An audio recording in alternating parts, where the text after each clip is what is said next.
औज़ुबिल्लाहिमिनश्शैतानिर्रजीम बिस्मिल्लाहिर्रहमानिर्रहीम अल्लाहुम्मा सल्लि अला मुहम्मदिन व अला आलि मुहम्मद कमा सल्लैता अला इब्राहीम व अला आलि इब्राहीम इन्नका हमीदुम मजीद। अल्लाहुम्मा बारिक अला मुहम्मदिन व अला आलि मुहम्मद कमा बारकता अला इब्राहीम व अला आलि इब्राहीम इन्नका हमीदुम मजीद। रब इश्रह ली सदरी व यस्सिर ली अमरी वाहलुल उक़दतम मिन लिसानी यफ़क़हू क़ौली रब्बना ज़िदना इल्मा या मुक़ल्लिबुल क़ुलूब सब्बित क़ल्बी अला दीनिक आमीन।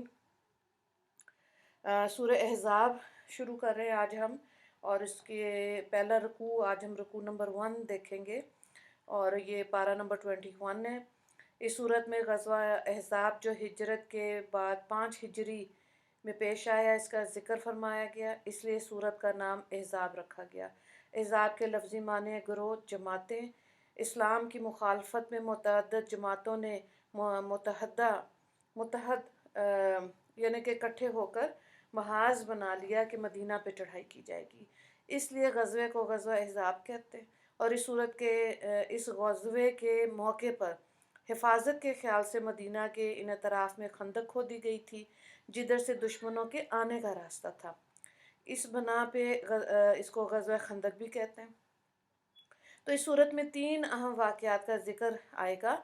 एक ग़ज़वा अहज़ाब जो शव्वाल 5 हिजरी में पेश आया, दूसरा ग़ज़वा बनी कुरैज़ा जो ज़िलक़द 5 हिजरी में पेश आया, और तीसरा हज़रत ज़ैनब रज़ी अल्लाह ताला अन्हा का नबी करीम सल्लल्लाहु अलैहि वसल्लम से निकाह जो मदीना मुनव्वरा में इसी माह ज़िलक़द 5 हिजरी में हुआ। इसलिए ये इस सूरत को का ज़माना नज़ूल और ये सूरत मदनी है। मौजूदा तरतीब के लिहाज से ये कुरान पाक की 33वीं सूरत है, लेकिन बाहिसाब नज़ूल इसका शुमार 103 लिखा है। लेकिन यानी सिर्फ 11 सूरतें मज़ीद मदीना मुनव्वरा में इसके बाद नाज़िल हुई, और इस सूरत में 73 आयात हैं और 9 रुकू हैं। सूरत का आगाज़ करते हैं बिस्मिल्लाहिर्रहमानिर्रहीम। या अय्युहन नबी इत्तक़िल्लाह वला तुतिल काफ़िरीन वल मुनाफ़िकीन इन्नल्लाह काना अलीमन हकीमा। ए नबी सल्लल्लाहु अलैहि वसल्लम, अल्लाह से डरते रहिए और काफिरों का और मुनाफिकों का कहना ना मानिए, बेशक अल्लाह ताला बड़ा इल्म वाला, बड़ी हिकमत वाला है। वत्तबि मा यूहा अलैका मिन रब्बिक इन्नल्लाह काना बिमा तामलून खबीरा वतवक्कल अलल्लाह वकफ़ा बिल्लाहि वकीला। और आपके परवरदिगार की तरफ से जो हुक्म आप पर वही किया जाता है, इस पर चलिए, बेशक तुम लोगों के सब अमाल की अल्लाह ताला पूरी खबर रखते हैं, और आप अल्लाह पर भरोसा रखिए और अल्लाह काफ़ी कारसाज है। तो यहाँ पर और भी यानी कि एक ये भी है कि मुसलमान औरतों को जाहिलियत में बेपर्दगी से परहेज़ करने का हुक्म जो है वो भी इसी सूरत में आएगा। जैसे कि सूरह नूर में घर के अंदर के पर्दे की बात है, और यहाँ पे इस सूरत में घर से बाहर के पर्दे की बात है। तो वो अगली आयत में हम देखेंगे इंशाल्लाह। यहाँ आयत में नबी करीम सल्लल्लाहु अलैहि वसल्लम को मुखातिब करके 4 बातों का हुक्म दिया गया। पहला, अल्लाह ताला से डरते रहने का। दूसरा, काफिरों मुनाफिकों के कहना ना मानने का। तीसरा, अल्लाह ताला की तरफ से जो हुक्म बज़रिया वही भेजा जाए इसके इत्तबा का। और चौथा, अल्लाह पर भरोसा तवक्कुल रखने का। अगली आयत को देखें। मा जअलल्लाहु लिरजुलिन मिन क़ल्बैनि फ़ी जौफ़िही वमा जअल अज़वाजकुमुल्लाती तुज़ाहिरून मिनहुन्ना उम्महातिकुम वमा जअल अदइयाअकुम अबनाअकुम ज़ालिकुम क़ौलुकुम बिअफ़वाहिकुम वल्लाहु यक़ूलुल हक़्क़ वहुम यहदिस सबील। अल्लाह ताला ने किसी शख्स के सीने में 2 दिल नहीं बनाए, और तुम्हारी इन बीवियों को जिनसे तुम ज़हार कर लेते हो तुम्हारी माँ नहीं बना दिया, और तुम्हारे मुंह बोले बेटों को तुम्हारा सचमुच का बेटा नहीं बनाया। ये सिर्फ तुम्हारे मुंह से कहने की बात है, और अल्लाह हक बात फरमाता है और वही सीधा रास्ता बतलाता है। उदऊहुम लिआबाइहिम व अक़सतु इंदल्लाहि फ़इल्लम तअलमू आबाअहुम फ़इख्वानुकुम फ़िद्दीन व मवालीकुम वलैसा अलैकुम जुनाहुन फ़ीमा अख्तअतुम बिही वलकिन मा तअम्मदत कुलूबुकुम व कानल्लाहु गफूरुर रहीमा। तर्जमे को देखें, तुम उनको उनके बापों की तरफ मंसूब किया करो, ये अल्लाह के नज़दीक रास्ते की बात है, और अगर तुम इनके बापों को ना जानते हो तो वो तुम्हारे दीन के भाई हैं और तुम्हारे दोस्त हैं, और तुमको इसमें जो भूल चूक हो जाए तो इससे तो तुम पर कुछ गुनाह नहीं होगा, लेकिन हाँ, जो दिल से इरादे से करके करोगे, और अल्लाह ताला गफूरुर रहीम है। हज़रत ज़ैद बिन हारिस का मुख्तसर सा वाक़या आ रहा है, इसको देखें। हज़रत ज़ैद अरबुल असल कबीला कल्ब के एक शख्स हारसा बिन शराहील के बेटे थे। इनकी वालदा सादी बिन सलबा कबीले तय की शाख बनी मुआन से थी। जब ज़ैद 8 साल के थे उस वक्त उनकी माँ इन्हें मैके लेकर गई। वहाँ एक दूसरे कबीले के लोगों ने इनके पड़ाव पर हमला किया और लूट मार के साथ जिन आदमियों को वो पकड़ कर ले गए, इनमें ये हज़रत ज़ैद भी थे। फिर इन हमलावारों ने इन्हें ताइफ के करीब अकाज़ के मेले में इनको ले जाकर बेच दिया। ख़रीदने वाले हज़रत खतीजा रज़ी अल्लाह ताला अन्हा के भतीजे हकीम बिन हज़ाम थे। हज़रत खतीजा रज़ी अल्लाह ताला अन्हा ने इनको एक होशियार ग़ुलाम ख़रीदने को कहा था। उन्होंने इनको ख़रीद कर मक्का ला के अपनी फूफी को के हवाले कर दिया। तो नबी करीम सल्लल्लाहु अलैहि वसल्लम का जब निकाह हुआ इनके साथ, तो हज़रत खतीजा रज़ी अल्लाह ताला अन्हा से तो इनके यहाँ ज़ैद को देखा और इनके आदात और इतवार आपको इस कदर पसंद आए कि आपने इन्हें हज़रत खतीजा से मांग लिया। इस तरह ये खुशकिस्मत लड़का इस खैरुल खलाइक हस्ती की खिदमत में पहुँच गया, जिसे चंद साल बाद अल्लाह ताला नबूवत से सरफराज फरमाने वाले थे।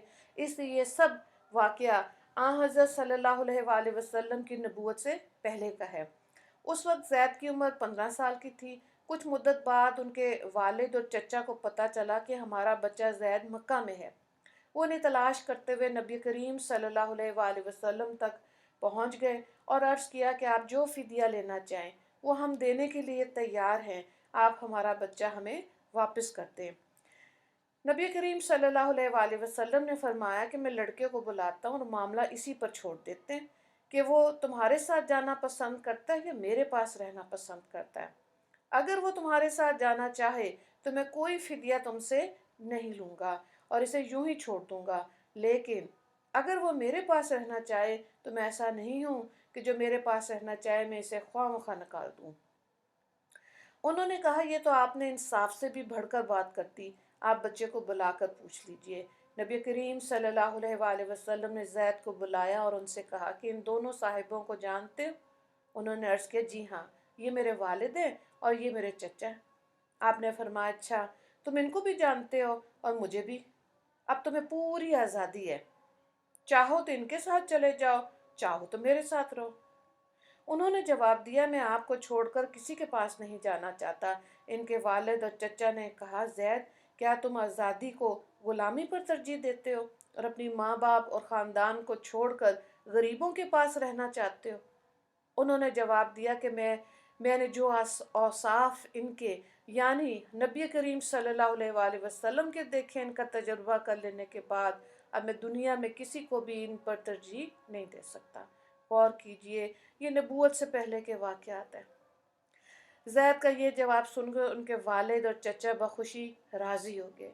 आप सल्लल्लाहु अलैहि वसल्लम ने उसी वक्त ज़ैद को आज़ाद कर दिया और हरम में जाके कुरैश के मजमे आम में ऐलान कर दिया कि तुम सब लोग गवाह रहो, आज से ज़ैद मेरा बेटा है। इसी बिना पे लोग इनको ज़ैद बिन मोहम्मद कहने लगे।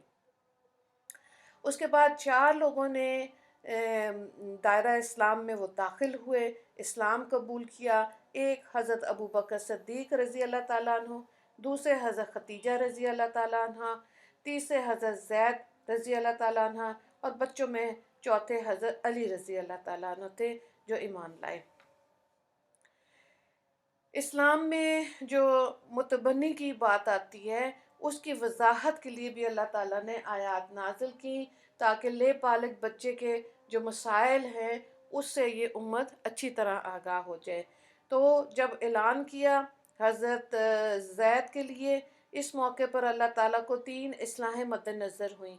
एक ये कि इस्लाम में متبنی یعنی منہ بولے بیٹے جس کو لے کر پالا گیا ہو، گود لیا ہو بیٹا بھی کہتے ہیں، اس کا وہ درجہ اور حق نہ سمجھا جائے جو حقیقی اور سلبی اولاد کا ہوتا ہے، اور دونوں قسم کے تعلقات میں جو فرق ہے وہ ظاہر کر دیا جائے۔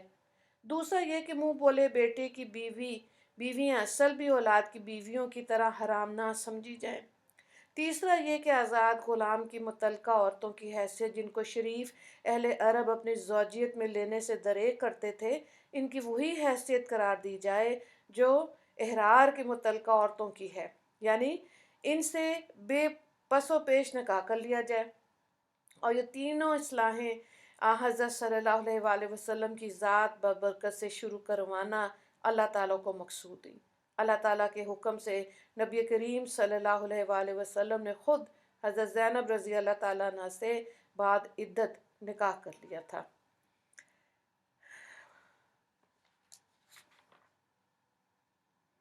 تو ان آیات کے نزول پر حضرت زید کو اب تک جو زید بن محمد صلی اللہ علیہ وآلہ وسلم کہے جاتے تھے، اب ان کو ہدایت ربانی کے ماتحت زید بن حارثہ کہا جانے لگا۔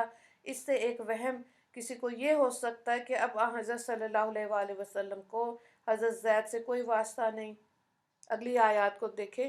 النبی اولیٰ بالمؤمنین من انفسہم وازواجہ امہاتہم واولو الارحام بعضہم اولیٰ ببعض فی کتاب اللہ من المؤمنین والمہاجرین الا ان تفعلوا الی اولیائکم معروفا کان ذلک فی الکتاب مستورا۔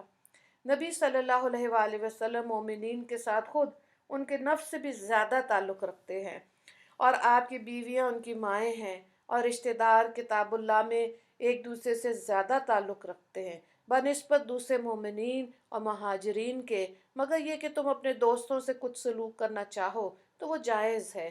یہ بات لوح محفوظ میں لکھی ہوئی ہے۔ یہاں پہ دیکھیں حضرت انس رضی اللہ تعالیٰ عنہ سے روایت ہے کہ نبی کریم صلی اللہ علیہ وآلہ وسلم نے ارشاد فرمایا کہ تم میں سے کوئی شخص مومن نہیں ہو سکتا جب تک کہ میں اسے اس کے ماں باپ سے، اولاد سے اور تمام آدمیوں سے زیادہ محبوب نہ ہو جاؤں۔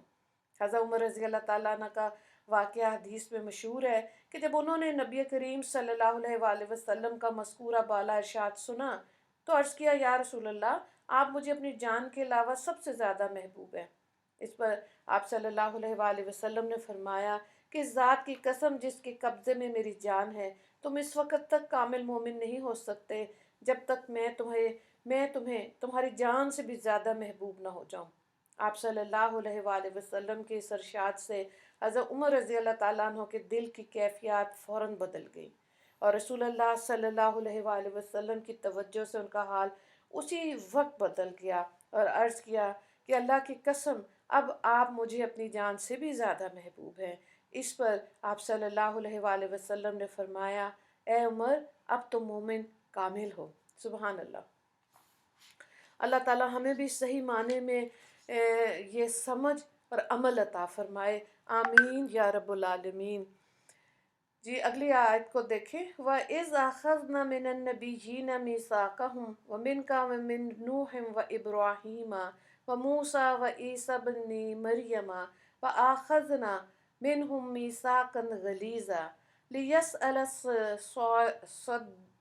الصَّادِّقِينَ عَن صِدْقِهِمْ وَأَعَدَّ لِلْكَافِرِينَ عَذَابًا أَلِيمًا۔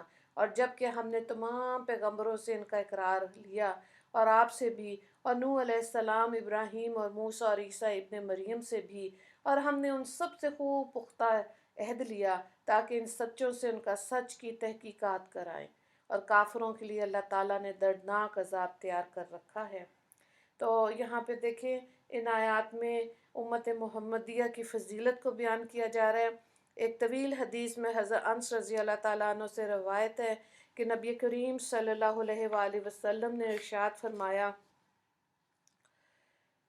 کہ اللہ تبارک و تعالیٰ نے فرمایا کہ تمہاری امت کو میں نے سب سے آخر میں بھیجا، اور وہ حساب میں سب سے پہلے ہوگی، اور میں نے تم کو نبیوں میں سب سے پہلے پیدا کیا اور سب سے آخر میں بھیجا۔ تم کو میں نے فاتح یعنی دور نبوت شروع کرنے والا بنایا اور تم کو اس کا ختم کرنے والا بنایا۔ حضرت ابن عباس رضی اللہ تعالیٰ عنہ شفقت کی ایک طویل حدیث ذکر کرتے ہیں، شفاعت کی ایک طویل حدیث ذکر کرتے ہیں کہ قیامت میں شفاعت کے لیے مخلوق تمام اولو العزم انبیاء کے پاس سے ناکارہ ہو کر آخر کار لوگ عیسیٰ علیہ السلام کے پاس آئیں گے اور کہیں گے کہ آپ ہی ہمارے پروردگار سے سفارش کیجئے تاکہ ہمارا حساب لے لے۔ وہ فرمائیں گے میں یہ کام نہیں کر سکتا، کیونکہ میں اس سے شرمندہ ہوں کہ میری امتیوں نے مجھے اور میری ماں کو خدا بنا لیا تھا۔ لیکن بتاؤ، اگر کسی برتن کو بند کر کے اس پر مہر لگا دی جائے، کیا اس برتن کی چیز اس وقت تک لے سکتے ہو جب تک کہ اس کی مہر نہ توڑ دو؟ لوگ کہیں گے ایسا تو نہیں ہو سکتا۔ عیسیٰ علیہ السلام پھر فرمائیں گے بس محمد صلی اللہ علیہ وآلہ وسلم جو انبیاء علیہ السلام کے خاتمے پر مہر ہیں، آج موجود ہیں، ان کی آئندہ اور گزشتہ سب لغزشیں معاف ہو چکی ہیں، ان کے پاس جاؤ۔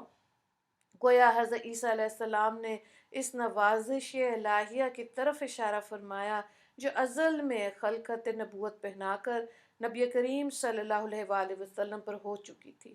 حضرت ابو ہریرہ رضی اللہ تعالیٰ عنہ معراج کی حدیث میں روایت فرماتے ہیں کہ فرشتوں نے جبرائیل علیہ السلام سے دریافت کیا کہ تمہارے ساتھ یہ کون ہے؟ وہ بولے محمد صلی اللہ علیہ وسلم جو اللہ کے رسول ہے، خاتم النبیین ہے۔ جب آپ کی دربار الہی میں رسائی ہوئی تو ارشاد ہوا کہ میں نے پیدائش کے لحاظ سے آپ کو سب نبیوں سے پہلے اور باللحاظ بعثت سب سے آخر میں بھیجا۔ تو یہاں پہ اس رکوع سے ریلیٹڈ 5 سوالات ہیں، دیکھیں۔ پہلا سوال ہے غزوہ احزاب کس ہجری میں ہوا؟ دوسرا سوال ہے حضرت زید بن حارث کا مختصر حالات زندگی تحریر کریں۔ تیسرا سوال ہے کون سے 4 لوگ آپ صلی اللہ علیہ وآلہ وسلم کی نبوت پر سب سے پہلے ایمان لائے؟